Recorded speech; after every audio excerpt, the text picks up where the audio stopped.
Hello, podcast fam. I am thrilled to share some exciting news. My book, Sow, Grow, Lead, is officially live on Amazon. This book is more than just my story of starting a nonprofit and building a peanut butter factory in Malawi. So trust me, the ups and downs of that journey are worth the read. It's also packed with practical strategies to help nonprofit leaders like you tackle challenges with clarity, courage, and a whole lot of heart. If you've ever wondered how to turn your vision into reality, navigate the inevitable hurdles, and build something meaningful, whether in your organization or in your own life, this book is for you. I'd be so grateful for your support in spreading the word. Grab your copy of Sow, Grow, Lead in the show notes and on Amazon today. Let's keep sowing seeds of impact together.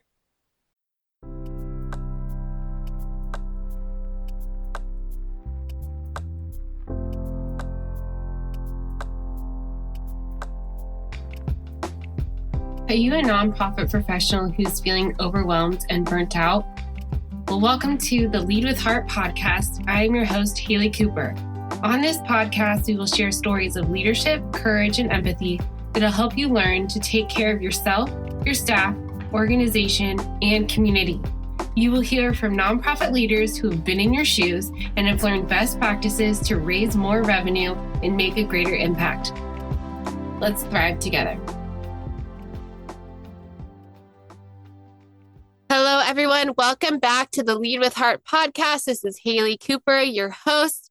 And today I have Elizabeth Abel from CCS Fundraising, who I'm so honored that she would choose to do a podcast episode with me. I know there's going to be so much good content in our conversation, so stay tuned. And I've been following her on LinkedIn and Instagram for a while. She always posts relatable and just informative topics on both platforms. And so thank you so much, Elizabeth, for being here today. Thank you for having me. I am just as much a huge fan of yours and the amazing work that you're doing and your Lead with Heart podcast. And I'm just so honored to be a part of today's conversation.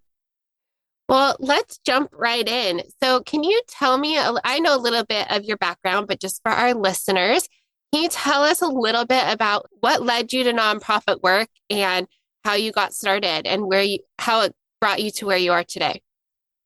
So I am in my 10th year, closing in on my first decade as a fundraising consultant, really focused on philanthropy and elevating cultures of philanthropy at nonprofit organizations. And if you had told me a decade ago that I would have been working in philanthropy now, I think I would have been surprised. I always knew that I wanted to pursue a career in the nonprofit sector, social impact, Holocaust and genocide education. It's always been very important to me and was really my entree into the social good arena.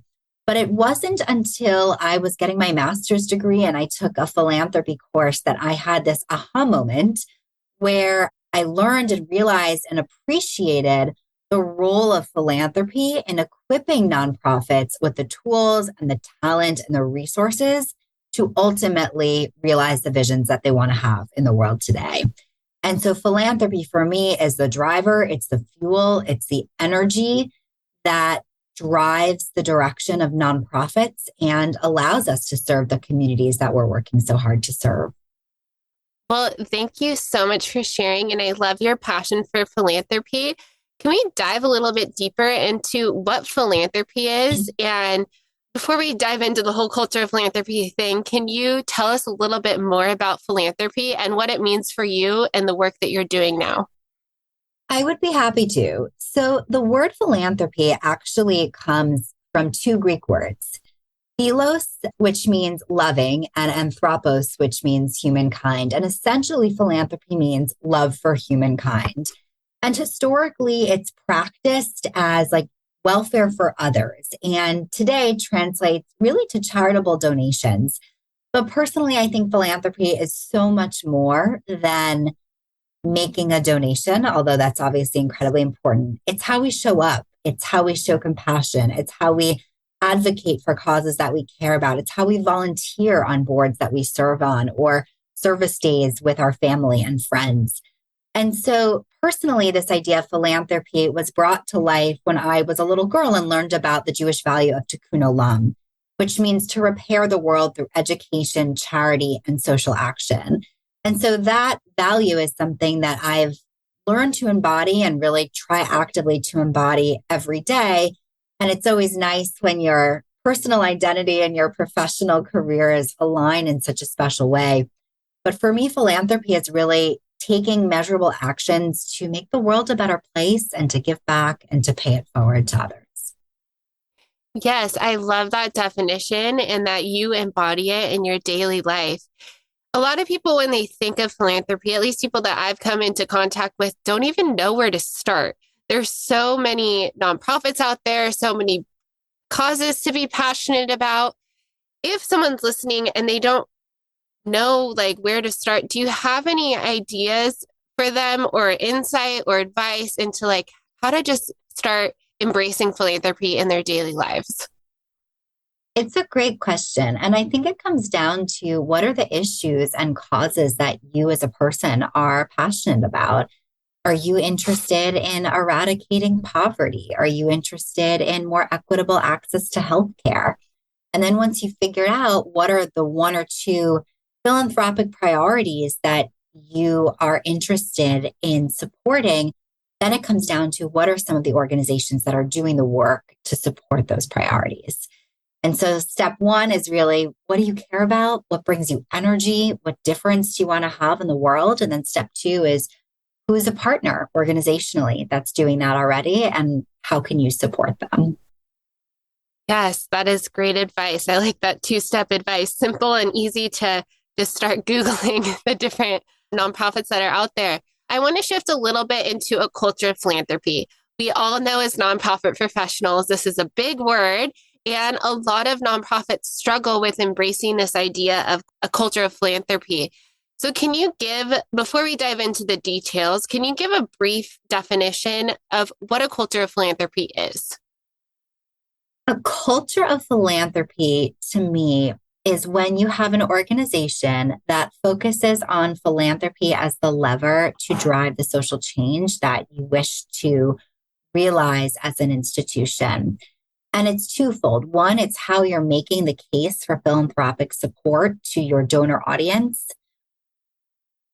Two, how you are engaging your board members and volunteer leaders as fundraising ambassadors. And I know I said it's twofold, but now it's turned into three.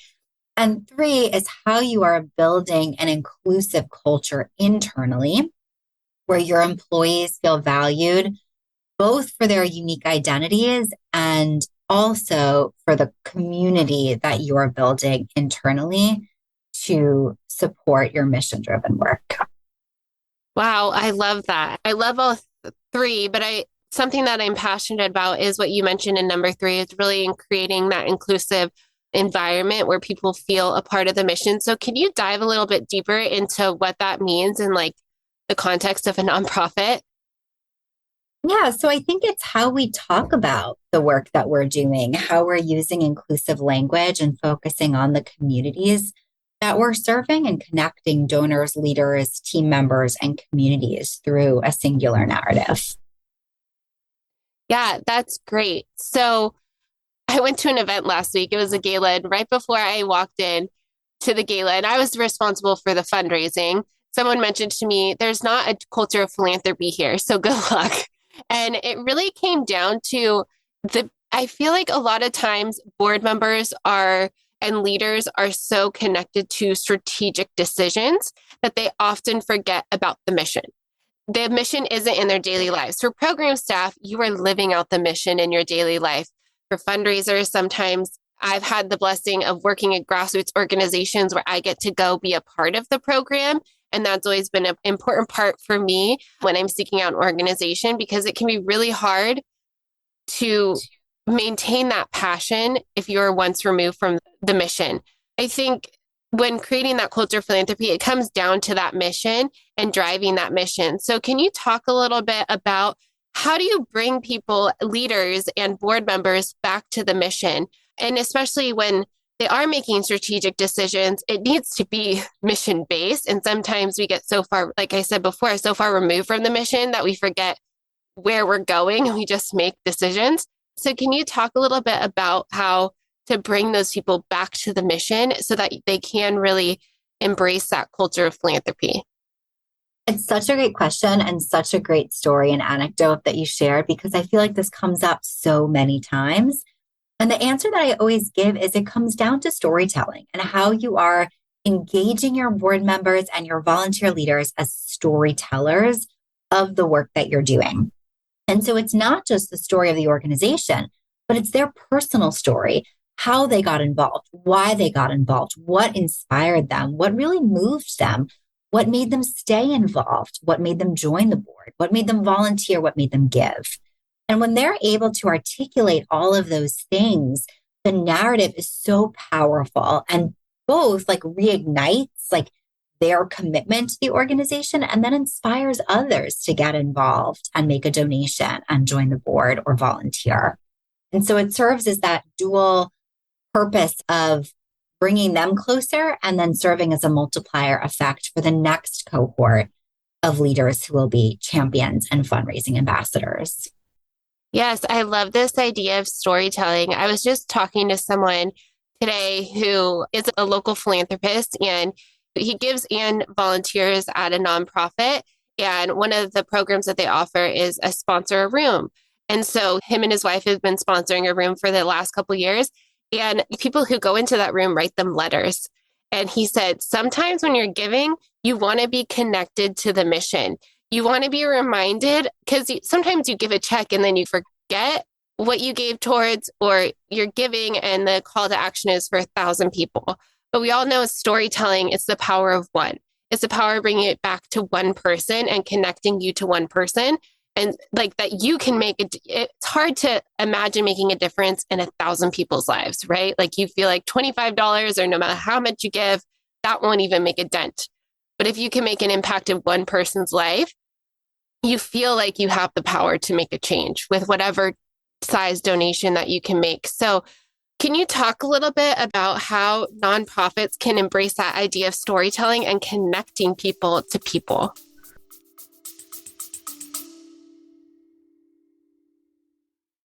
Imagine a fundraising partner that not only helps you raise more money, but also supports you in retaining your donors. A partner that helps you raise funds both online and on location so you can grow your impact faster. That's DonorBox, a comprehensive suite of tools, services, and resources that give fundraisers just like you a custom solution to tackle your unique challenges, helping you achieve the growth and sustainability your organization needs, helping you help others. Visit donorbox.org to learn more.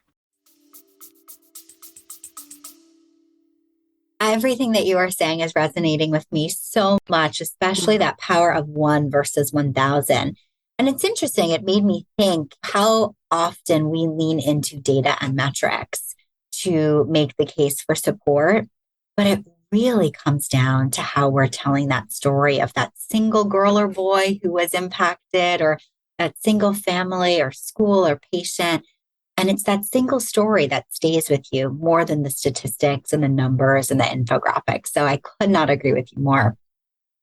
The question is, how do organizations do that? How do they tell that story?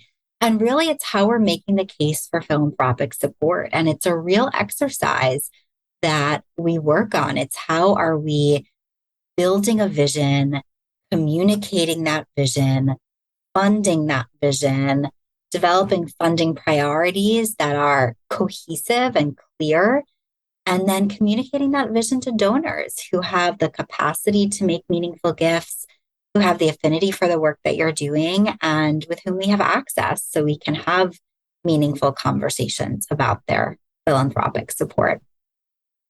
Yes, I love that idea of having a clear vision and inviting people into that vision. And then I'm putting words into your mouth, but like envisioning how they can be a part of that.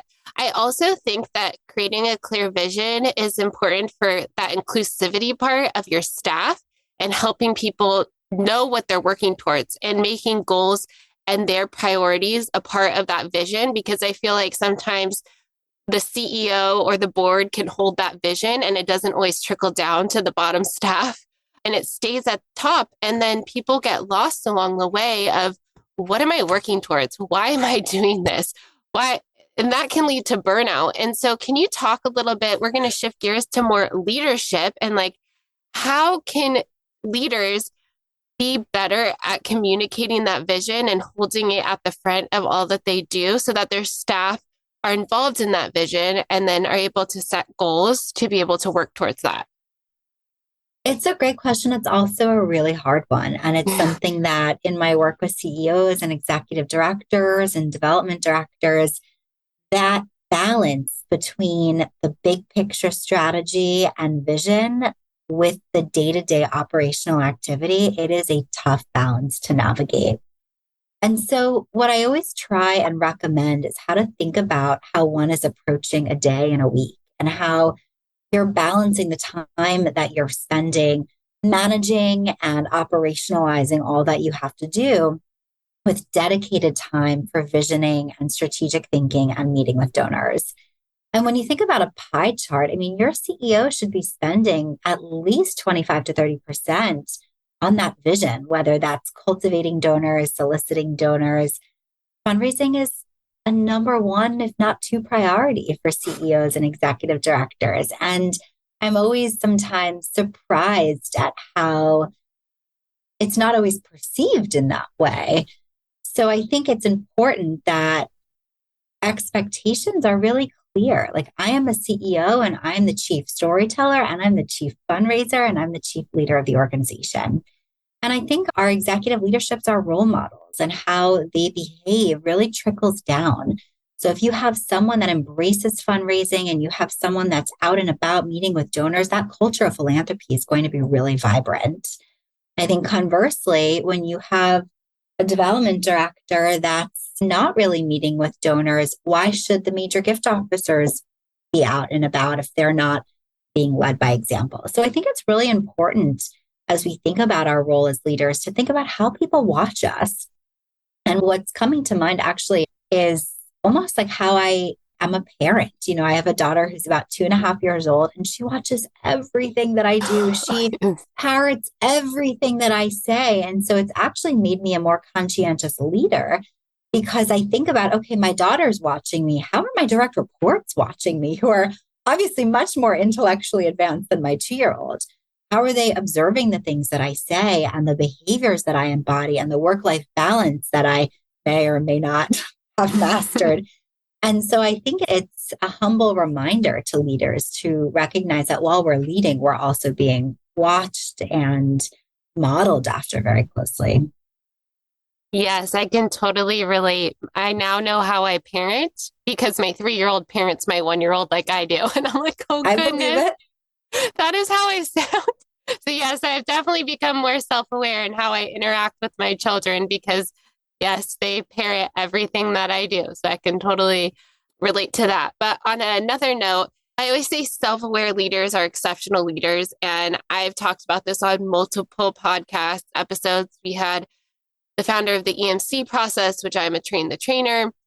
And we talk a lot about self-awareness, which is one of the aspects of emotional intelligence. And it's really about understanding how your reactions, your emotions influence others and influence your daily life.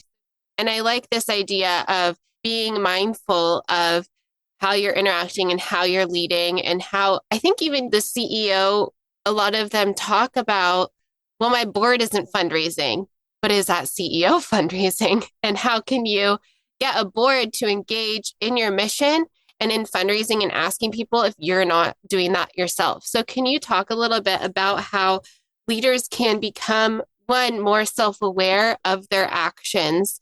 I guess we'll start there. So one, more self-aware of their actions and how that influences others. Because sometimes people hear self-awareness and they're like, oh, well, I don't need that. I didn't know I needed to be self-aware to become a leader. But it is an important part because there are people watching you, whether you want people to or not, but that's the responsibility that you take on as a leader. So can you talk a little bit about how leaders can become more self-aware in the roles and responsibilities that they set out to embrace? It's a really, really important question. And I think about my own journey and very much like a continued journey as a leader. And what's been pivotal for me has been mentorship.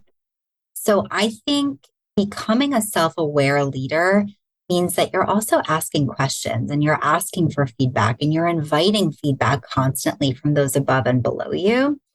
I also think it means you have someone who you can talk to, who's perhaps 5 or 10 years your senior, who's been where you are, who sees the forest when you see the trees. And that's been really beyond valuable for me in my growth as an executive and when I was an emerging executive. And there are probably 3 or 4 women who I meet with, some monthly, some quarterly, some I just pick up the phone and call when I have big questions. And I always come prepared with agendas for those meetings. Like, what is it that I really want to talk about so I can use my time well, I can use their time well. But having that thought partner who knows me as the person that I am, who knows my career goals, and who can provide advice and guidance and honest feedback is a really important tool to increase self-awareness and ultimately lean in to different leadership styles in a way that really resonates with the diverse colleagues that I manage. You know, my leadership style with colleague A might rub colleague B the wrong way. And I think what's equally as important as like developing my leadership style is figuring out what's the style of those that I'm working with and how can we meet in the middle.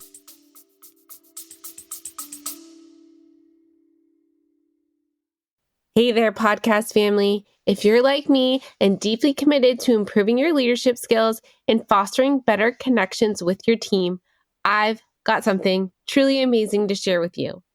I'm proud to introduce the EMC Masterclass, something I talk about often as a certified trainer. It's an incredible program developed by the renowned Dr. Lola Gershfeld, an organizational psychologist and corporate emotional connection expert. You might remember her from a podcast episode where she shared invaluable insights into the world of emotional connection. Dr. Gershfeld's EMC Leaders courses are designed for anyone working with people, whether you're a manager, supervisor, team leader, educator, coach, mentor, or a team member. This program is truly for everyone looking to enhance their communication and collaboration skills to raise more revenue for their mission. Now, let me tell you why the EMC Masterclass is a game changer. Dr. Gershfeld's groundbreaking emotional connection process has been integrated into top universities' curriculum and recognized by international organizations like ICF, HRCI, and SHRM. Humans are wired to seek emotional safety, and when we feel safe, we're more likely to take risks, share innovative ideas, and collaborate effectively. The EMC process is the catalyst for creating that emotional safety within your team. The virtual EMC Masterclass consists of 8 modules with 4 hours of expertly recorded material, 13 quizzes to reinforce your learning, and a workbook filled with activities for offline practice and something I still refer to daily. Ready to become an emotional connection master?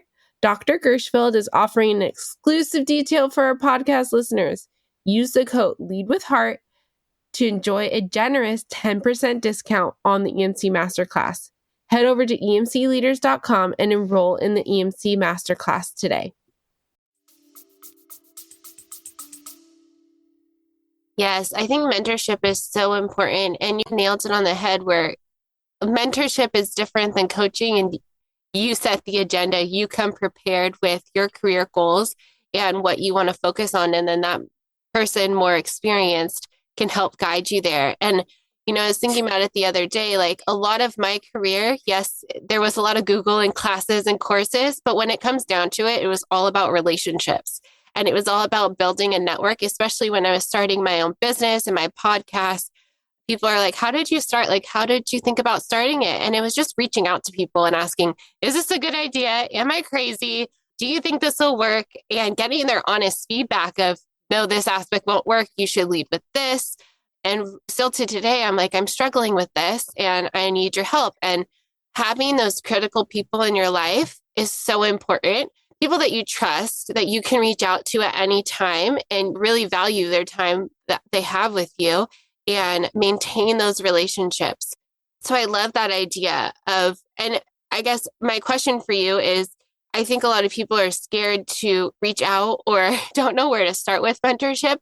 But I would say if someone offers you to mentor you, I would not take that lightly. People do not offer to just mentor anyone. And so if people have offered that to you, definitely take them up on that. But what would someone like, are there resources for people in the nonprofit field to reach out to mentors or find a mentor? Yes, and I would answer that in two ways. So I think there's formal mentorship opportunities and informal mentorship opportunities. So I know, for example, I'm based in New York and we have an Association of Fundraising Professionals New York City chapter. And we actually have a mentorship program. You can apply to be either a mentor or a mentee. And it is a pretty high touch matching process. And it's very intentional to make sure that everyone has the opportunity to develop a relationship with someone that they would benefit learning from. I think that's formal. You apply, you get a mentor, you meet monthly, etc. And then I think there's informal. And for me personally, I found the informal ones have been really valuable.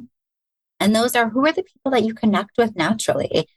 And can you ask them, can I get on your calendar once a quarter to have these big picture conversations with you because I so value your guidance and expertise? And that's what I've done. I started to do quarterly check-ins. I would literally just ask permission to get on people's calendars once a quarter. And then if I had something that was time sensitive, I would just let them know and ask if we could hop on a call for 15 minutes. And I'm always very, very clear with the time request, because when I've now been on the other side of mentorship, I find it actually quite frustrating when I've allocated time to support someone's growth and they're unprepared for that conversation. So my advice to those who are seeking mentorship is to be really clear on what it is that you want from your mentor, to communicate that up front and to be really respectful of their time. Yes, I love that. I want to backtrack a little bit. When you were talking about your mentorship and really understanding your leadership style, I find that so interesting that you tailor your leadership style to each individual that you are working with. And so can you talk a little bit more about what that looks like and what some of those differences are and how you adapt your leadership style to meet each of those needs? So it brings me back to an executive retreat that we had over the summer where we talked about 3 different leadership styles that are based in 3 different core values: authenticity, empathy, and logic. And my natural leadership style is authentic. Like, I am who I am. You will get what you get, and I will do my best to be the leader that I strive to be every day. There are some people for whom that will really resonate, and there are others where that will absolutely rub them the wrong way. And I've been on the receiving end of both of those, where I've had an authentic leader that I was super inspired by and an authentic leader that I was like, I'm not sure we are connecting. So having been on both sides, the other 2 pillars, so if you have an authentic leader, you can also have a logical leader and an empathetic leader.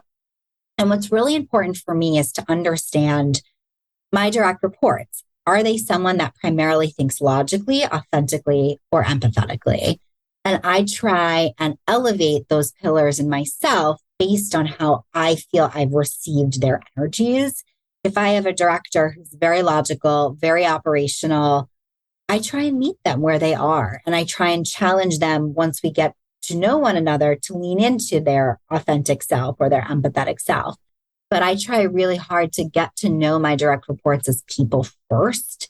That way, we're building a relationship that's grounded in trust and integrity and kind of shared goals for the work that we're doing. And based on how people see themselves in the world and the work that we do. And my husband is 1,000% logical. He is a surgeon. He does not think empathetically. He thinks logically, right or wrong, black and white. There's no gray. And so it's been interesting to, as a team, as someone who's really authentic and empathetic, to working with someone in life who's very logical. And I've kind of applied the work experiences to home, the home experiences to work. And I think it's just been a framework that's been really effective for me.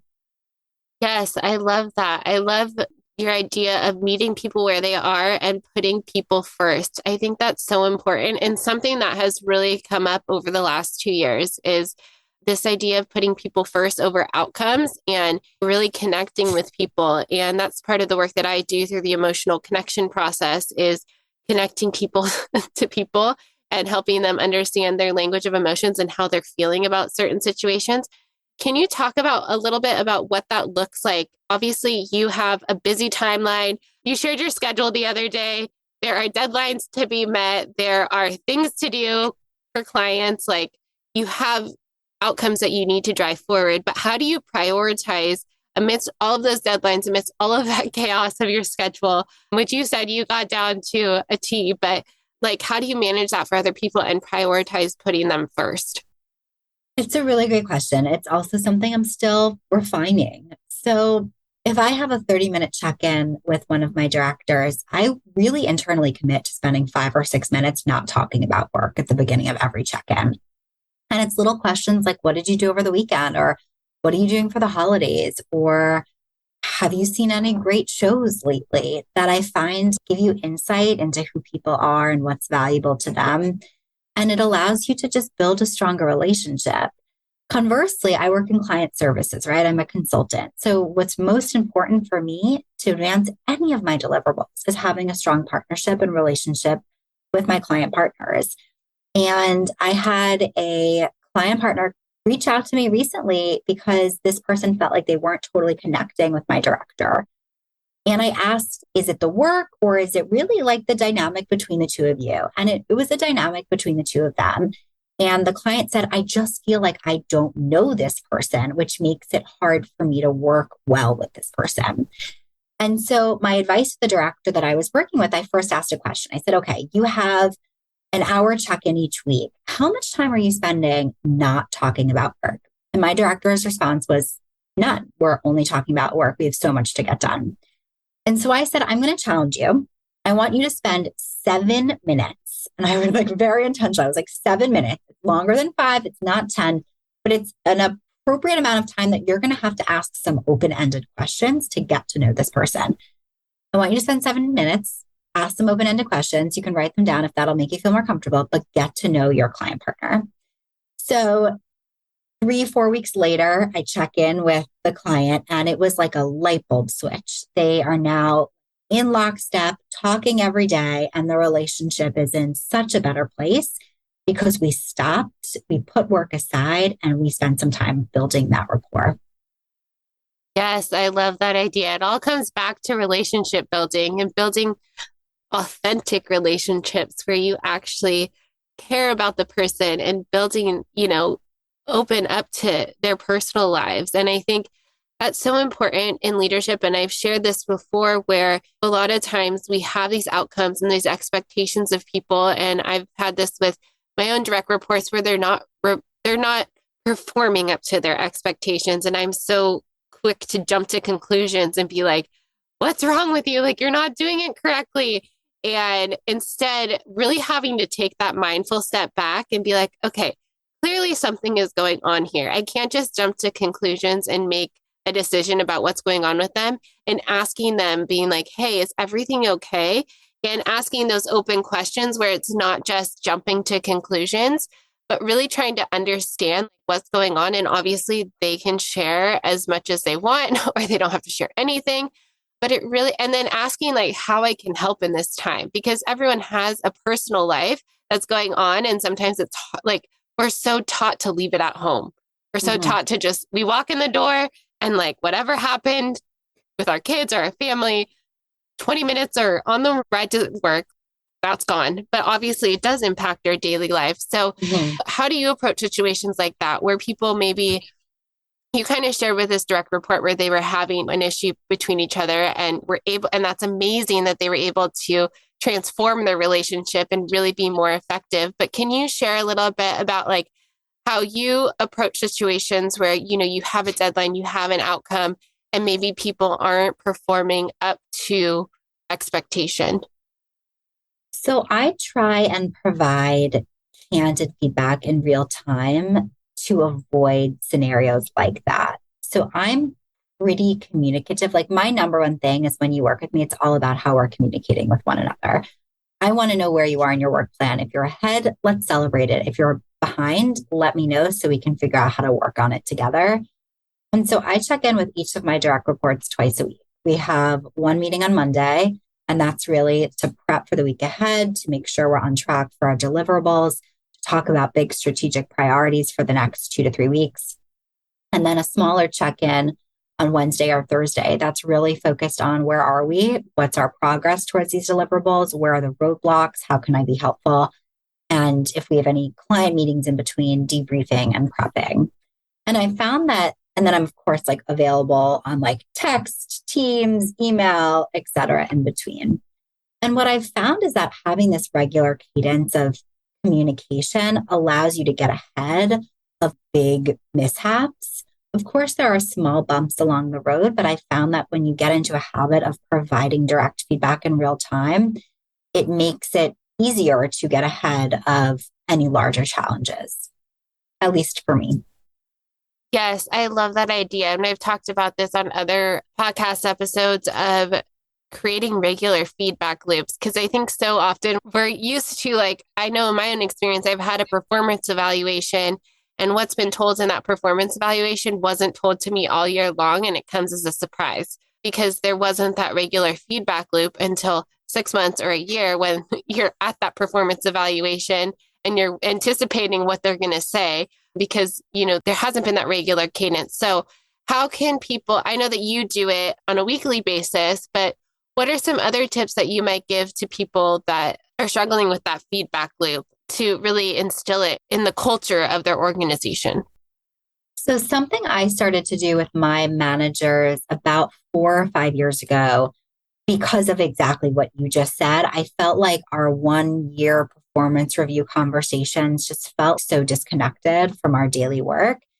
As I started to schedule quarterly career check-ins with my 2 managing directors, one-on-one, and they were 1 hour once a quarter. And I will admit, I do this right now with the president of my firm. I do this right now with my current manager, and I do this with my 2 mentors. And I have agendas. I like to know what's the state of the company, what's keeping you up at night, what is it that you're excited about, what are the challenges, and how do I fit into all of these pieces? And then with my manager, it was like, what does my project load look like? What's coming down the pipeline? Where are my challenge growth opportunities? What professional development opportunities should I be thinking about to get from here to the next stage of my career? And it's actually funny because I am now at a stage where I'm about to offer those to all of my direct reports, because as we're heading into 2023, I really want to feel like I am not only a leader of projects, but a leader of people. And like, how do I do that? I asked myself, how did it work for me? And so I'm going to offer this to all of my direct reports, quarterly professional development check-ins to talk about anything, but not our projects. Wow, I love that idea. And that you're so bold and brave for taking your own experience in and really finding it valuable and wanting to instill in it in other people. Because like I've said before, it can be really hard to remind yourself that you're a leader of people. But I love that transformation, and I'm excited to watch what that looks like and see what you learn from doing that in 2023. Obviously, you already are embracing that leadership of people, but really seeing the feedback that you get. And I think often in nonprofits, we're known for not offering professional development and not wanting to elevate people's careers. And it's hard. And that's one of the main reasons why people leave every 18 months in fundraising positions, is because there isn't that career trajectory or career growth. So dive a little bit deeper into what I know as a consulting firm, it might look a little different than what it does in, an actual nonprofit. But what do some of those professional development opportunities and growth opportunities look like for your employees? And how can you help, or how do you choose to help guide them there? I've only had one CEO who I said, I want to be a CEO. And he goes, let me help you. This is the areas and gaps that you have. So I'm going to help you meet with this person so that you can start learning those skills. And to be seen and to feel heard made me feel so good, and actually believe that one day I could be a CEO of an organization because someone wanted to help support me get there. So can you talk a little bit about like what in reality that'll look like for you and helping people embrace the idea of professional development? It's such a beautiful story. And that must have been so meaningful and validating to hear. I'm so happy that you had that experience. So I think, again, there's like formal and informal opportunities. I think the formal is going to conferences and attending webinars and like not being bashful about asking your employer to fund those opportunities. The worst that happens is that they say no, but like they might not. And I have asked for my fair share of expenses to be covered. Oftentimes the answer is yes. Once in a while it's no. And then I have to decide, is this something that I want to fund myself or not? But I also think reading, there are some really exceptional books about leadership and professional development, women's leadership in particular. So reading, I just finished my 2022 Read to Lead series, which is the second full year that I've done this. Essentially, I read 12 books in 12 months and write a book review. And personally, I selected books that were written by female authors or featuring female leaders because women's leadership is important to me. But it is incredibly difficult for me to quantify how much I have learned and gained and grown simply by reading on my own time. And then again, mentorship, which we talked about. And the last thing is networking. So have a strong LinkedIn presence, build your connections, reach out to people, invite them for virtual coffee. I have found that since we've been remote, getting 30 minutes on someone's calendar is actually not that hard. And I have had more virtual coffees over the past 2 years than I can count, like quite literally. And it's been both people who I've reached out to that I've been inspired by and people who have reached out to me that I say yes. I mean, I say yes to almost every person who asks me to meet because I know what it feels like to be on the other side of that request. So again, there are formal and informal opportunities, and I would create a personal list for yourself. What are the formal conferences that you want to attend? What are the, perhaps it's coaching if you're in more of an executive leadership role, and what are the costs? And when you're requesting funding for those professional development opportunities, come prepared with the benefits of why it'll serve the organization. And I think that's really important too. Yes, I love those ideas. And obviously listening to podcasts like this, and I know there's so many good nonprofit leadership podcasts out there, are really good snippets of one, feeling less alone, but also learning from other nonprofit leaders in the space. And yes, I love that idea of mentorship and then coming prepared for the benefits of the organization. Those are all great tips. And everything that you have shared today has been so wonderful. I can't wait to listen back to this episode and just start taking notes. So let's end with, where can people find you? Where can people follow you and learn more and get connected with you and maybe have that virtual coffee chat? So there are 3 ways you can connect with me. First, I'm a senior vice president at CCS Fundraising. You can find me on ccsfundraising.com's website. You can email me directly through the website. Second, I love all things LinkedIn, Elizabeth Abel. You can find me and connect with me on LinkedIn. I do post quite regularly about podcasts, conferences, leadership, book recommendations. And then finally, Instagram, Elizabeth Bernie Abel. And this is where I post nonprofit and fundraising industry insights and a little bit in the day of the life, which I did earlier this week. Also some photos of the family. But those are the 3 ways that you can connect with me. And I encourage you to do so. All things philanthropy, fundraising, and women's leadership. Well, thank you so much, Elizabeth, for recording this with me today. It's been a pleasure talking with you, as it always is. And yeah, thank you. Thank you. If you have valued these stories or learned something from what you've heard, please share this podcast episode or follow me on LinkedIn. Thank you so much for your support, and together we can build a better community and world.